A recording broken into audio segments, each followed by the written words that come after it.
Hello guys, welcome to my channel Vinay equity. तो कैसे हो आप सब।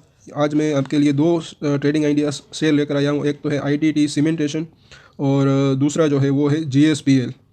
तो दोनों के अंदर एक बाइंग अपॉर्चुनिटी दिख रही है, लेकिन आपकी स्ट्रेटेजी क्या होनी चाहिए, कौन से लेवल के ऊपर बाई करना चाहिए और क्या स्टॉप लॉस रखना चाहिए। मैं स्टॉप लॉस हमेशा कहता हूँ कि आप हमेशा से इस रूल का ज़रूर से पालन करें। स्टॉप लॉस हमेशा रखिए कोई भी ट्रेडिंग के अंदर। तो सबसे पहले तो देखिए इसका जो डेली चार्ट है, इसके ऊपर अगर देखें तो मुझे एक इंटरेस्टिंग चीज़ लगी, बाइंग अपॉर्चुनिटी दिख रही है कि इसका करंट मार्केट प्राइस 134 रुपये है। हालांकि ये पिछले समय में काफ़ी अच्छा भाग चुका है, एक रनअप ले चुका है। तो अगर आप इसके अंदर चाहे तो थोड़ा सा वेट भी कर सकते हैं। आज भी इसके अंदर 5 रुपये के आसपास की तेज़ी अभी बनी हुई है। अभी जो है ये मैं वीडियो बना रहा हूँ तब दोपहर का वक्त है। तो इसके अंदर देखें तो इसका मैं वीकली चार्ट भी आपको दिखाना चाहता हूँ। ये इसका वीकली चार्ट है। पिछले समय में ये काफ़ी अच्छा रनअप लिया, काफ़ी अच्छा भागा था। और अब इसके अंदर थोड़ा सा रिस्क है, इसलिए मैंने कहा कि आप स्टॉप लॉस का इस्तेमाल ज़रूर करें। करंट मार्केट प्राइस इसका 134 रुपये है। तो अगर आप चाहे तो हमेशा सजेस्ट करता हूं कि आप दो टुकड़ों में बाइंग करना चाहते हैं तो दो टुकड़ों में बाइंग कर सकते हैं। अगर आपको 100 शेयर लेने हैं तो आप 50-50 करके बाइंग कर सकते हैं। एक तो करंट मार्केट प्राइस के ऊपर, दूसरा जो जब ये अगर बाई चांस 125 के आसपास आई तब भी इसके अंदर बाइंग कर सकते हैं। और क्योंकि बाजार के अंदर भी थोड़ा सा गिरावट आने की संभावना है, क्योंकि आज आरबीआई का जो है रेट का डिसीजन आने वाला है। वो शायद जो है वो 25% बेसिस के परसेंट के आसपास की रेपो रेट में हाइक हो। तो इसके अंदर देखें तो 125 के आसपास अच्छी खासी बाइंग बन सकती है। और जो इसका स्टॉप लॉस रहेगा वो मेरे ख्याल से इसका जो स्टॉप लॉस है 100 मैं सजेस्ट करूँ 116 रुपये के आसपास का, थोड़ा सा डीप है। लेकिन अगर इसके अंदर अगर इसका टारगेट जो देखें तो अपसाइड पोटेंशियल है वो 150 रुपये से 160 रुपये है। तो रिस्क रिवॉर्ड रेशियो ठीक ठाक है, पर ये उससे भी ऊपर जा सकता है। क्योंकि एक चीज़ मुझे यहाँ पर अच्छी लगी, ये इसके वीकली चार्ट के ऊपर यहाँ पर इसका गोल्डन क्रॉसओवर हुआ है। लेकिन कंपनी छोटी है, इसलिए मैं स्टॉप लॉस सजेस्ट रखने की बात कर रहा हूँ। आप चाहे तो अपने हिसाब से भी आप स्टॉप लॉस रख सकते हैं। आप चाहे तो 116 से 120 रुपये के आसपास इसके जो स्टॉप लॉस आप रख सकते हैं। बाकी अगर देखिए तो कंपनी अच्छी है। और इसका जो है मैं रिजल्ट आपको दिखाना चाहता हूँ। यहाँ पर आप देख सकते हैं इसका जो रेवेन्यू है इसके अंदर अच्छी खासी बढ़त हुई। लेकिन प्रॉफिट के अंदर कुछ इसके अंदर भी थोड़ी सी यहाँ पर अगर आप देखें तो बढ़त हुई है, लेकिन ज़्यादा नहीं, क्योंकि इसके मार्जिन जो है वो थोड़े से कम रहे हैं। तो कंपनी ग्रोथ कर रही है, लेकिन ठीक ठाक है। अभी ये रिफ्लेक्ट है कंपनी के प्राइस के ऊपर। ये मैं सिर्फ ट्रेडिंग आइडियाज़ दे रहा हूँ, इसलिए जो लेवल्स मैंने बताए वो आप ज़रूर नोट करके रखें। बाकी ये एक गुजरात स्टेट पेट्रोनेट एलएनजी, तो ये स्टॉक मुझे अच्छा लग रहा है। इसके ऊपर थोड़ा सा भरोसा ज़्यादा दिख रहा है, क्योंकि ये इसका डेली चार्ट है। तो सबसे पहले तो मैं इसका जो प्राइस अभी 266 रुपये के आसपास है। तो इसके अंदर अगर करंट मार्केट प्राइस के ऊपर बाई करना है तो कर सकते हैं। और दो या फिर 260 रुपये से करंट मार्केट प्राइस के आसपास की आप बाइंग कर सकते हैं। इसके अंदर जो मैं स्टॉप लॉस सजेस्ट करूंगा वो यहाँ पर मैंने मार्क किया हुआ है, 250 रुपये के आसपास का स्टॉप लॉस लेकर इसके अंदर भी बाइंग करनी है तो कर सकते हैं। आप स्टॉप लॉस के अंदर अपने हिसाब से 1-2 रुपये ऊपर नीचे रख सकते हैं। और इसका जो सबसे पहला टारगेट रहेगा, ये यहाँ पर इसका मैं वीकली चार्ट लगा देता हूँ। तो स्टॉप लॉस जो है वो 260 रुपये का है, और सॉरी 250 रुपये का है।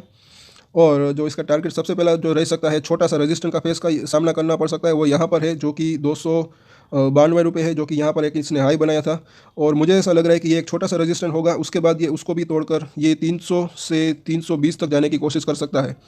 इसके अंदर एक बाइंग अपॉर्चुनिटी मुझे भरोसा ज़्यादा है, अच्छी खासी बाइंग अपॉर्चुनिटी बन सकती है। और यहाँ पर अगर देखें तो पिछले वीक के अंदर अच्छा खासा वॉल्यूम दिखने को मिला। आप ठीक से देखिए यहाँ पर कितना ज़्यादा वॉल्यूम यहाँ पर था। तो एक अच्छा खासा वॉल्यूम और तेज़ी भी अच्छी खासी बुलिश कैंडल बनी थी। तो ये आराम से इसको 320 तक जाने की संभावना है। ये इसके अंदर एक जो रिस्क रिवॉर्ड रेशियो है वो काफ़ी बेहतरीन है इसके अंदर। तो 250 से 245 के आसपास का स्टॉप लॉस लेकर 15-20 रुपये का रिस्क लेकर इसके अंदर अच्छा खासा रिवॉर्ड मिल सकता है, 50 से 70 रुपये का। तो इसको आप इसके ऊपर ज़रूर आप नज़र रख सकते हैं। आगे के जो शेयर्स है फ्रेंड्स, वो मेरे एक व्यूअर्स ने जो है कमेंट किया था, तो उसी की क्वेरी है, उसको मैं सॉल्व करने की कोशिश कर रहा हूँ। तो अगर आप चाहें तो वो भी देख सकते हैं। तो और ये इसका वीकली चार्ट है। इसके बाद का, जी हाँ, ये है SPEL सेमी कंडक्टर। छोटी सी स्मॉल कंपनी है, माइक्रो कंपनी है, स्मॉल कंपनी भी नहीं है। इसका डेली चार्ट है। फिलहाल ये डाउन ट्रेंड में है। इसका करंट मार्केट प्राइस 52 रुपये 60 पैसे के आसपास है। और जिन्होंने भी मुझे कमेंट किया था वो आपने मुझे प्राइस के बारे में नहीं बताया था कि आपने कौन से प्राइस पर लिया है। और अगर आपको मैं सजेस्ट अगर करूँ तो यहाँ पर जो टेक्निकल चार्ट के ऊपर दिख रहा है, ये इसके वीकली चार्ट के ऊपर, ये अभी इसके जो है अब इंपॉर्टेंट सपोर्ट के ऊपर है, क्योंकि यहाँ पर इसका जो 50 वीक्स का मूविंग एवरेज है 52 रुपये। तो अगर ये इसको तोड़ता है तो ये ज़्यादा नीचे जा सकता है। बाकी इसका जो सपोर्ट है काफ़ी बेहतरीन है। अगर आप यहाँ पर देखें तो अच्छा खासा कंसोलिडेशन भी हुआ है। तो हो सकता है कि इसके अंदर एक बाउंस बैक आए, और बाउंस बैक अगर मार्केट स्टेबलाइज रहा तो ये वापस से एक्चुअली 60 से 65 रुपये तक ये जा सकता है। जो इसने यहाँ पर ये हाई बनाया था वहाँ तक ये जा सकता है। तो 60 से 65 रुपये तक का एक बाउंस बैक इसके अंदर आ सकता है। बट अगर इसने इसको तोड़ा, ₹52 को, तो ये और नीचे जा सकता है। और आप इसके अंदर अगर चाहे तो ₹50 का स्टॉप लॉस या फिर नीचे में 50 से ₹48 के आसपास का स्टॉप लॉस भी ले सकते हैं। और आप चाहे तो होल्ड भी कर सकते हैं, मर्ज़ी आपकी है। इसका जो रिज़ल्ट मैंने देखा ये मुझे अच्छा लगा है, ये भी मैं आपको बता दूँ तो इसका रेवेन्यू है वो क्वार्टर ऑन क्वार्टर बढ़ा है। और फ्रेंड्स इसका नेट प्रॉफिट भी बढ़ा है, तो आप इसको होल्ड कर सकते हैं। आप इसको होल्ड कर सकते हैं। जो भी मैंने जिसको उसके सवाल मैंने किया था मेरे व्यूअर्स को, ये मैं उसको बताना चाहता हूँ कि मैंने इसका रिज़ल्ट नहीं देखा था, लेकिन रिज़ल्ट को देखते हुए कंपनी बढ़िया लग रही है। बाकी अगर इसके इंटरेस्ट की बात करें तो इंटरेस्ट भी कुछ ज़्यादा पे नहीं कर रही है, तो डेट भी कम लग रहा है। तो इस कंपनी को आप होल्ड कर सकते हैं, लेकिन स्टॉप लॉस अगर आप चाहे तो कोई भी रख सकते हैं अपने हिसाब से। बाकी ये दूसरा शेयर है टेक्स मैकोरेल, ये इसका डेली चार्ट है, ₹60 के ऊपर अवेलेबल है। और ये जो है इसके कल के प्राइस है, तो शायद आज थोड़ा सा 1-2 रुपये इसके अंदर चेंज भी आता हुआ आपको दिख सकता है। तो इसके अंदर देखें तो ये जब बजट आएगा, बजट तक के इसके अंदर एक मोमेंटम बना रह सकता है, क्योंकि आप यहाँ पर हमेशा रेलवे स्टॉक के अंदर बजट के पहले एक मोमेंटम रहता है। तो यहाँ पर अच्छा खासा वॉल्यूम है, और मुझे ऐसा लग रहा है कि इसके अंदर देखें तो ये 50 डेज़ का मूविंग एवरेज जो कि ₹53 है, तो इसी के आसपास एक अच्छा खासा सपोर्ट है। और ऊपर में बजट तक आने तक ये ₹70 तक जा सकता है, ऐसा मुझे लग रहा है। और यहाँ पर ये इसका वीकली चार्ट भी यही कहता है। और इसके जो रिज़ल्ट है वो ठीक ठाक ही है। रेवेन्यू के अंदर जो है ठीक ठाक बढ़त है, बाकी नेट प्रॉफिट के अंदर भी थोड़ी अच्छा खासा बढ़त है। बाकी ये सरकारी कंपनी रेलवे कंपनी है। और इसके अंदर देखें तो प्रकाश स्टील केज, तो ये इसका डेली चार्ट है। इसके अंदर देखें तो थोड़ा सा डाउन ट्रेंड है। ये कंपनी थोड़ी सी इतनी ज़्यादा इंकरेजिंग नहीं लग रही मुझे, क्योंकि यहाँ पर इसका ₹5 का प्राइस है, और यहाँ पर एक डेट टेक्निकल चार्ट के ऊपर एक डेट क्रॉस ओवर करने की तैयारी में है। इसका जो 50 डेज़ का मूविंग एवरेज जो है वो 200 दिनों का मूविंग एवरेज को नीचे की तरफ खींच रहा है। तो यहाँ पर अच्छा खासा सपोर्ट है ₹4.20 के आसपास, जहाँ पर इसने सपोर्ट लिया था। अगर बाउंस बैक आता है तो ये वीकली चार्ट पर हम देख लेते हैं। अगर बाउंस बैक आता है तो ये तकरीबन ₹7 के आसपास जा सकता है, लेकिन इतना ज़्यादा आएगा बाउंस बैक ऐसा मुझे नहीं लग रहा है, क्योंकि इसके अंदर कुछ वॉल्यूम के अंदर इंक्रीजिंग जो है इतना बस ज़्यादा वॉल्यूम नहीं रहा है। और यहाँ पर अगर आप देखें तो ये एक अच्छे खासे वॉल्यूम के साथ ये घटा था, इसके अंदर गिरावट थी। अगर वॉल्यूम के साथ साथ तेज़ी रहती है तो आगे भी स्टॉक बढ़ने की संभावना रहती है, लेकिन वॉल्यूम के साथ अगर गिरावट रहती है तो थोड़ा सा दिक्कत की बात रह सकती है। लेकिन आगे चलते हैं, इसका रिज़ल्ट क्या है ये भी हम देख लेते हैं। तो इसका रिज़ल्ट भी मुझे, ये भी इसका रेवेन्यू जो है वो बड़ा है, तो वो भी एक अच्छी बात ठीक ठाक दिख रही है। बाकी इसका जो है मार्जिन कुछ ज़्यादा है नहीं, तो ये एक छोटी सी दिक्कत है इसके लिए।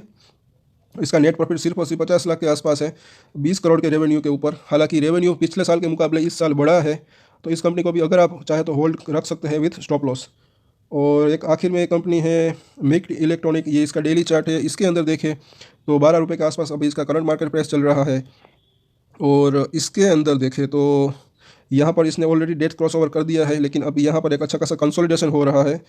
और ऐसी छोटी कंपनी के अंदर एक्चुअली कुछ भी हो सकता है। चार्ट पे ऊपर देखें तो हमको कुछ मतलब कि ठीक ठाक से दिख रहा है। यहाँ पर ये वीकली चार्ट है, तो इसके अंदर अगर देखें तो इसका सपोर्ट जो कि अभी ये ₹12 चल रहा है। तो सबसे पहला, जी हाँ, इसका ये रजिस्टेंस जो है ये इसका 50 वीक का मूविंग एवरेज है। जब तक ये ₹13 को क्रॉस नहीं करेगा, ऊपर नहीं जाएगा, तब तक इसके अंदर कोई फ्रेश तेज़ी नहीं बनेगी। जैसे ही ₹13 को क्रॉस करेगा तो इसके अंदर अच्छी खासी तेज़ी आएगी। बाकी ये नीचे ही मतलब कि जब तक ये इसको क्रॉस नहीं करता तब तक ये नीचे रह सकता है। और इसका रिज़ल्ट जो है वो थोड़ा सा मुझे बुरा लगा, अगर क्योंकि देखें तो इसके रेवेन्यू के अंदर गिरावट, और इसके जो नेट प्रॉफिट है उसके अंदर भी कुछ ज़्यादा इजाफा हुआ नहीं है।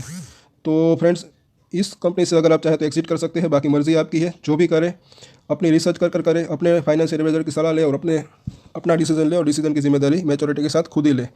सो आपको ये वीडियो कैसा लगा मुझे नीचे कमेंट करके ज़रूर बताएं, और अगर अच्छा लगा तो लाइक और शेयर ज़रूर करें। Thank you for watching this video.